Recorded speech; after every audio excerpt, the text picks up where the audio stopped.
みんな、ずんだもんなのだ。今日も元気いっぱいに世界のニュースをずんだもんがお届けするのだ。今日みんなに紹介するのは僕たちの住むこの国、日本なのだ。ねえねえ、みんな、実はね、僕たちの国の名前、日本、正式にこの国の名前は日本ですってはっきり定めた法律が今のところ一つも存在しないらしいのだ。びっくりなのだ。知らないことだらけで面白いのだ。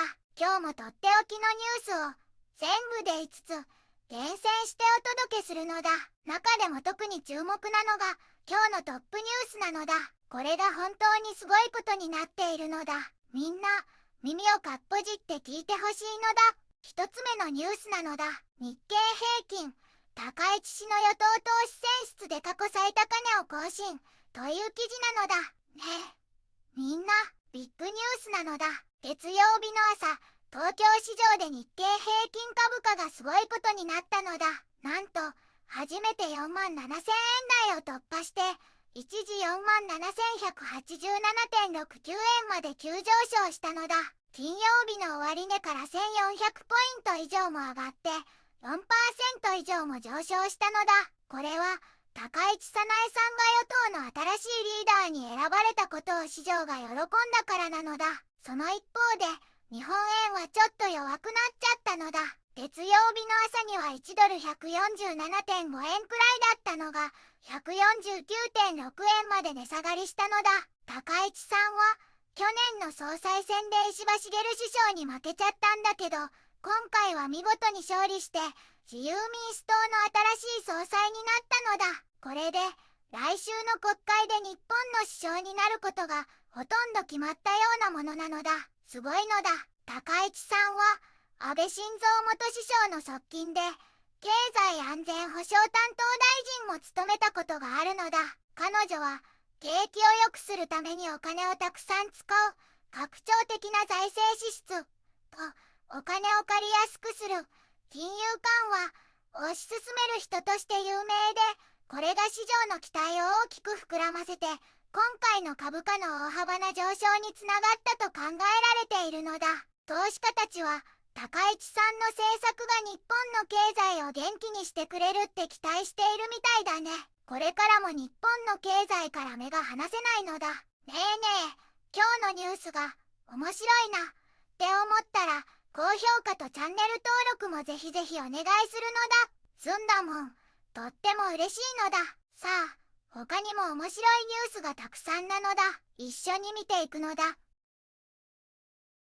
皆さん、こんにちは。今日は美しい島国、日本を紹介するのだ。アジア大陸の東に位置し、太平洋に囲まれたこの国は四季折々の豊かな自然が魅力的なのだ。首都は世界有数の大都市、東京。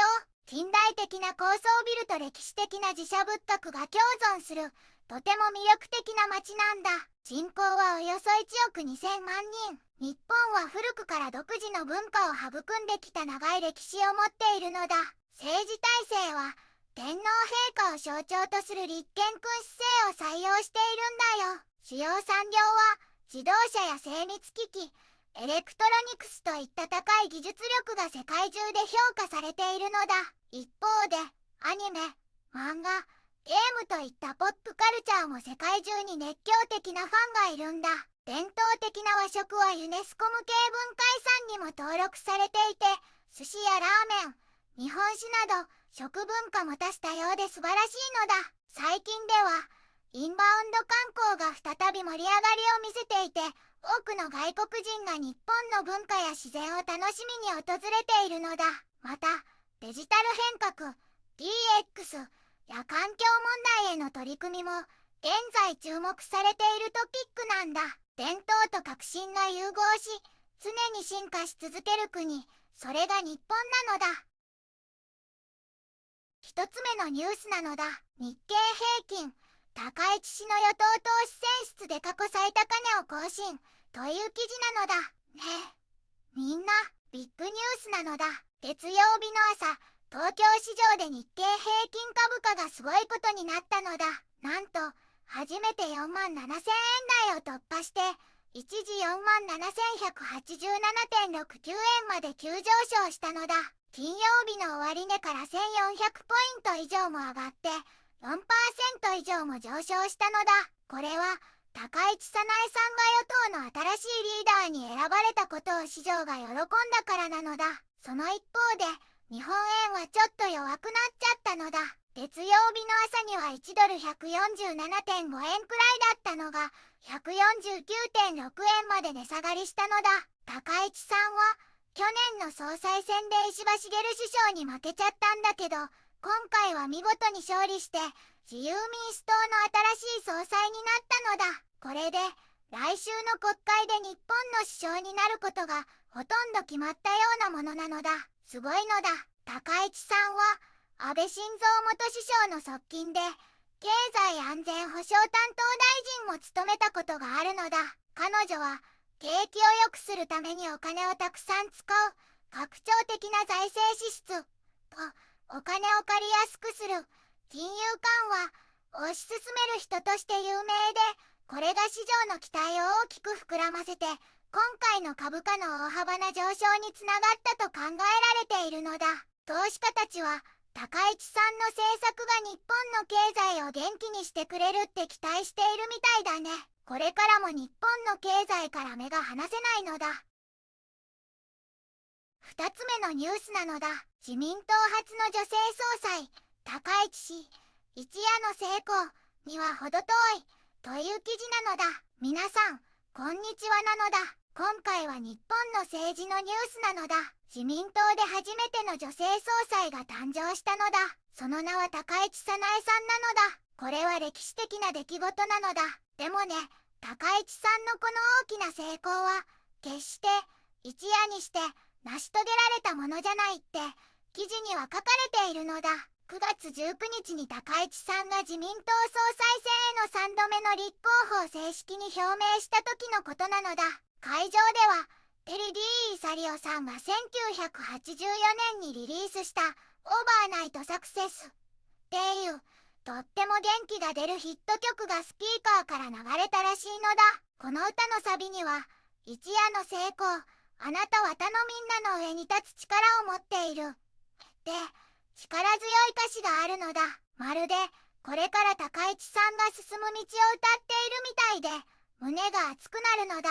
だけどね、記事が強調しているのは高市さんが党のリーダーに選ばれたこと、そしておそらく日本初の女性首相になることだって、この歌のタイトルにあるような一夜の成功とはかけ離れているってことなのだ。これは長い時間たくさんの努力を積み重ねてきた結果なのだ。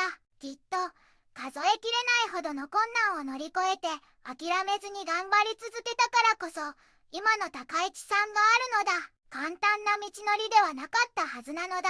だからこそその重みが伝わってくるのだ。彼女の努力が実を結んだ素晴らしい瞬間なのだ。これからも高市さんのこれからの活躍から目が離せないのだ。日本の未来がどう変わっていくのか、澄んだもんはとっても楽しみなのだ。3つ目のニュースなのだ。高市氏はいかに自民党総裁選を制したかという記事なのだ。先日、自民党の総裁選挙で高市早苗さんが見事当選したのだ。これで自民党初の女性総裁が誕生して、日本で初めての女性総理大臣になる可能性が高いのだ。すごいのだ。高市さんの勝利には、党員さんからの強い支持が大きかったのだ。特に穏健派の票型の候補に分かれたことや、参政党みたいな右派勢力の台頭を心配する声も高市さんへの追い風になったみたいなのだ。それから麻生太郎元首相の強力な支援も決定的だったのだ。麻生さんは影のフィクサーみたいな感じで高市さんの今後の党運営や内閣人事にとっても大きな影響を与えることになりそうなのだ。高市さんは保守的でタカ派、そして安倍晋三元首相の教え子としても知られているのだ。地方の自民党支部では絶大な人気だったけれど、国会議員の間では少し支持が割れていたみたいだね。ともかく高市さんの勝利で日本の政治に新しい風が吹くことは間違いなさそうなのだ。4つ目のニュースなのだ。高市氏、支持率 66% で自民党総裁に就任。世論調査という記事なのだ。みんな、聞いてほしいのだ。新しく自民党の総裁になった高市早苗さんが、国民から 66% もの高い支持を得て、良いスタートを切ったみたいなんだのだ。週末に行われた JNN の世論調査で分かったことなのだ。調査によると、回答者全体の 66% が高市さんに大きな期待を寄せているって答えたのだ。特に自民党を応援している人たちの中では、その期待度が 75% にも跳ね上がったのだ。これはすごいことなのだ。さらに、自民党そのものの支持率も上がったみたいなんだのだ。前の月よりも 4.6 ポイントも増えて、今は 27.9% になったのだ。みんなが高市さんに期待する理由も聞いてみたみたいなのだ。一番多かったのは 25% の人が高市さんの政策に期待できるからって答えたことなのだ。他にも他にふさわしい人がいないからとか、高市さんが新しい時代の始まりを感じさせるからって答えた人がそれぞれ 23% ずついたのだ。高市さんが自民党の新しい顔としてこれからの日本をどうしていくのか、みんなの期待も大きいみたいで、ずんだもんもワクワクするのだ。この勢いでどんな政治をしてくれるのか注目していくのだ。なのだ。5つ目のニュースなのだ。対中強硬派トランプ氏の対中取引推進に不安という記事なのだ。みんな聞いてほしいのだ。アメリカのトランプ大統領がまた中国と取引しようとしているみたいで、ワシントンの中国に厳しいタカ派の人たちがイラキリキリするほど心配しているというお話なのだ。トランプ大統領は初めて大統領になった時、中国に対してものすごく強気だったのだ。貿易戦争を始めたりして何十年も続いてきたワシントンの中国政策をまるで違うものに書き換えたのだ。でももし彼がまた大統領になったら、今度は中国に対してソフトになってしまうんじゃないかってみんなが怖がっているのだ。彼は今アメリカにとって一番大きな経済的そして戦略的なライバルである中国と新しい貿易協定を結びたがっているみたいなのだ。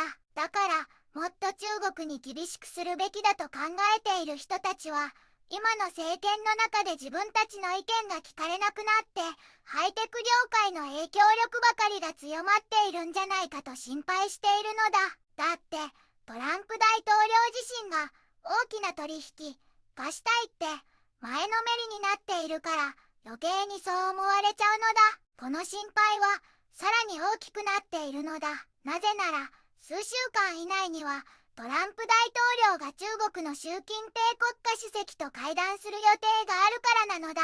その会談に向けて中国側はこれまでのアメリカの政策をひっくり返すような要求をしてきているのだ。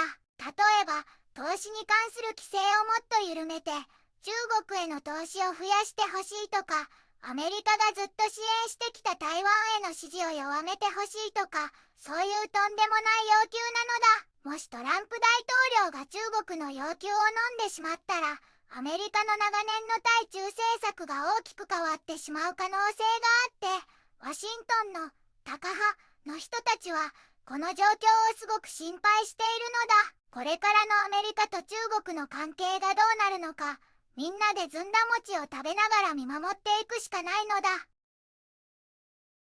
皆さん、今日のニュースいかがだったのだ。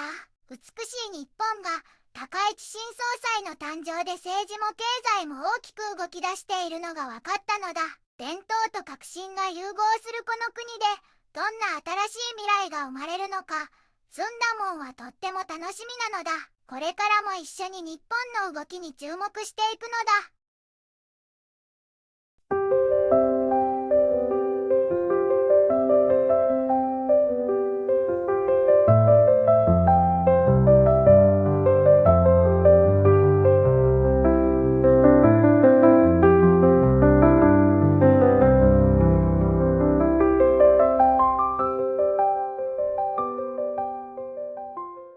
こんにち世界のあまり知られていない国や地域からちょっと不思議でちょっと感動するニュースをお届けするのだ。日本ではあまり話題にならないけど、世界には僕たちが知らないままの出来事や優しさや驚きに満ちた物語がたくさんあるのだよ。テレビでもネットでもあまり見かけないけれど本当はもっと伝えられるべき小さな世界の声、そんな声を僕と一緒に見つけに行くのだ。さあ、一緒に知られざる世界の旅を始めるのだ。